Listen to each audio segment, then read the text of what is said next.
I hug her goodbye and watch her stagger up the stairs to her house before I proceed toward my apartment building with Tanner. 2 seconds later, my cell phone dings. B. Curiosity will kill me tonight. Do the deed and worry later. I hammer back with a quick response, shielding the lit screen from Tanner. Me. Don't worry about me tonight. Have fun with Roger Rabbit. I giggle and Tanner suspiciously eyes me but asks nothing. B.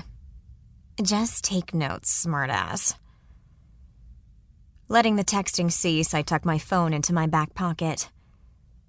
Tanner and I don't talk much on the short distance back to our apartment building. Yes, we only live 2 floors away from one another. It was a must for my parents.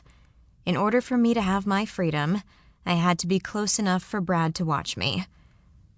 I'm not sure there's been a time in my life when my parents didn't put the responsibility of my safety on Brad. You sure you don't mind me crashing at your place? Tanner breaks the silence. Goosebumps rush up my spine when his hand brushes mine as we walk side by side. Yeah, it's fine. I doubt Wendy would want you in her bed. Tanner quickly interrupts me. I wouldn't say that. He cocks his head to the side and lifts one shoulder. I roll my eyes and continue. So I'll sleep there and you can have my bed. I inwardly cringe. I should have waited to bring this up later instead of planning our play-by-play for the night. Why can't I be the take-charge girl who seduces a guy into what she wants? I'm constantly surprised by how I can be outspoken to others, but Tanner McCain quiets me every time. I can take the couch if you'd like. He's so matter-of-fact, it's hard to tell what his expectations are tonight. Okay.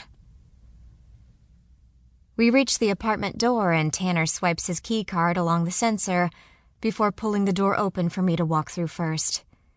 Steadily stepping past the archway, I press the up button on the elevator. It's eerily quiet in the lobby. I guess it's still early, being only 1 a.m. Most college students haven't even made their trip to the Euro, the after-hours restaurant yet. Once in the confined space of the elevator, we separate like strangers to opposite corners. Why is it incredibly weird now? We appeared to have some sort of silent conversation back at the party. Did the plans change because the alcohol is wearing off? Now thinking of it, I never saw Tanner with a drink, which isn't like him. He has to be as tipsy as I am to spout all those sexual innuendos toward me, right? We exit into the dim hallway, and I dig my key out of my front pocket, ready to open the door before heading into what I'm positive will be more awkwardness.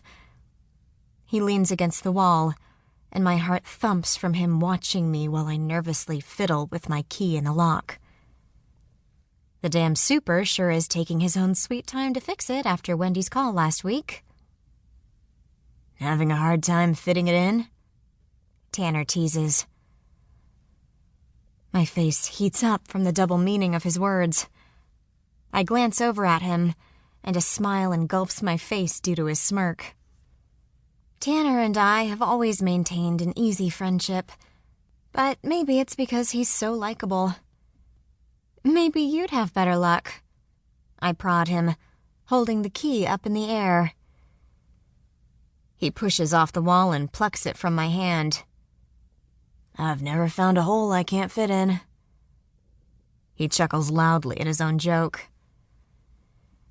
As much as I don't want to hear about the girls he's been with, I prefer this banter side of our relationship rather than the uneasy one from seconds ago. First of all, ew. Second, spare me your sexual escapade stories. I roll my eyes. Tanner's laughter never falters as he easily twists the key and opens my door to silence. Without warning, the vacancy of my apartment makes everything more real. He steps back, allowing me to pass through first, but places his hand on my wrist to stop me just past the doorframe.